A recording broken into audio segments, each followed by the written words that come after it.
News TV, asante na karibu tena kusikiliza na kufuata television yetu online ambayo ni television yako ya kijamii inayokuwa ikikuletea taarifa za mahali kwa muda wote ule na wakati wote sahihi. Hii leo ni siku ya pili ya tarehe 13 mwezi huu wa kwanza mwaka 2026.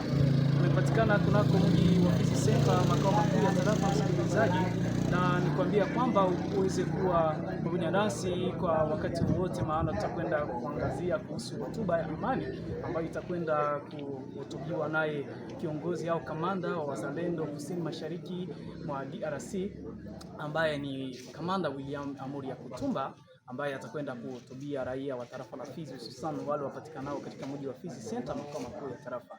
Tambua kwamba hotuba yake inalingana baada ya mapambano ambayo ilikwenda kushuhudiwa mwanzoni mwa mwezi huu kati ya vikundi viwili vya wazalendo, ukiwemo kundi ya wazalendo wa SNPCC na kundi ya wazalendo wa Bishambuke ambao walikwenda kupigana sehemu za huko na Misha na kusababisha maafa ya pande zote mbili. Hivyo mpenzi msikilizaji, tunakuambia kwamba uwe pamoja nasi kusikiliza kile ambacho kitakachojiri mchana wa leo, maana nakwambia kwamba tutakuwa online na tutaweza kuondoka kabisa, tuko live ili upate kusikiliza na kujitazamia mwenyewe kile ambacho kitakwenda kutendeka katika mji wa Fizi Center. Kumbuka ya kwamba tovuti yetu ni Hope News TV ambayo inakukaribisha msikilizaji ili uweze kuwa kabisa msikilizaji sugu na mtazamaji mahiri wa television yetu. Asante. Mimi ambaye ninakuwa nikiwakilisha Hope News TV hapa katika mji wa Fizi Center ni Regen Makene Mlongi. Tunakaribisha tukisema kwamba baki chonjo kwa sekunde kadhaa na dakika kadhaa, tutakwenda kuwakilisha na kuonyesha kile ambacho kitakwenda kufanyika mchana wa leo. Asante